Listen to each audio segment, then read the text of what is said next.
Le 23 mai 1963, le Musée national des beaux-arts de Chine a ouvert ses portes.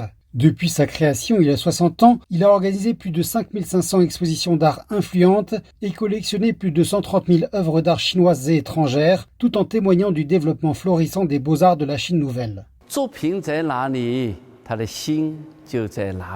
Où est son œuvre? Où est son cœur?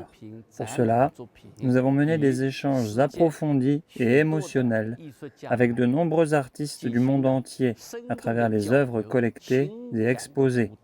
Dans un tel processus, le Musée national des beaux-arts de Chine a également étendu son influence dans le monde entier. Il s'agit d'un trésor d'art qui contient la création de la civilisation humaine et qui est créé conjointement par des artistes mondiaux. Nous présenterons également ces œuvres à travers diverses revitalisations de collections afin que le musée devienne véritablement un palais de l'art à l'échelle internationale. Pour fêter ses 60 ans, le musée a organisé une série d'expositions qui a été officiellement ouverte au public le 24 mai.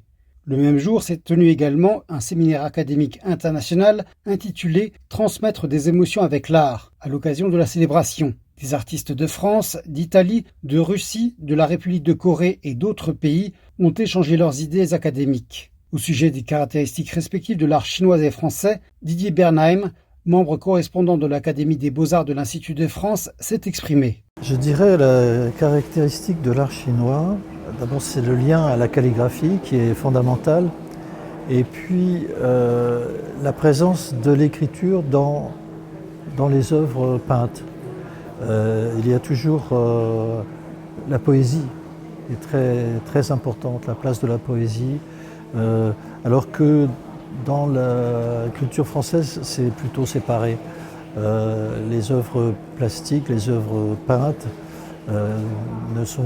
sont rarement accompagnées de textes, en tout cas dans la période classique. Peut-être les deux caractéristiques distinctes de la culture française et de la culture chinoise.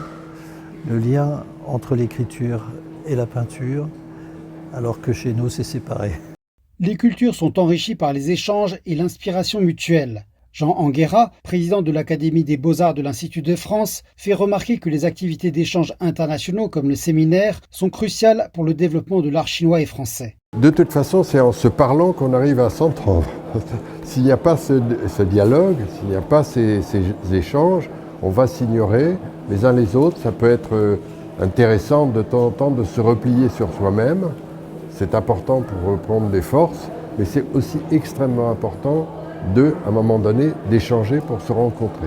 Donc, cet événement, par exemple, c'est l'occasion de se rencontrer, de développer une sorte de vision commune, d'adoucir les relations, d'être bien ensemble.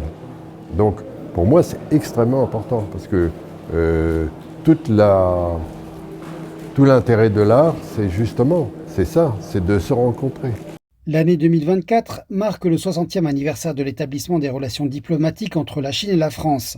Eliane Chen, membre de la Fondation Jean Cardot, envisage l'avenir des échanges artistiques entre la Chine et la France. Je l'attends avec impatience, surtout avec l'année 2024 qui sera le 60e anniversaire de l'établissement des relations diplomatiques entre la Chine et la France et c'est aussi l'année franco-chinoise du tourisme culturel. Donc nous apportons également de bonnes expositions d'art français au Musée national des beaux-arts de Chine cette fois. Le Musée national des beaux-arts de Chine propose également une initiative qui consiste à faire venir en France des expositions d'artistes majeurs ayant étudié en France, comme Liu Haisu, collectionné par le Musée national des beaux-arts de Chine, et d'organiser une exposition commune avec de grands artistes français contemporains. Cela reflète pleinement les 60 ans d'échanges entre les deux pays, notamment au niveau culturel et artistique.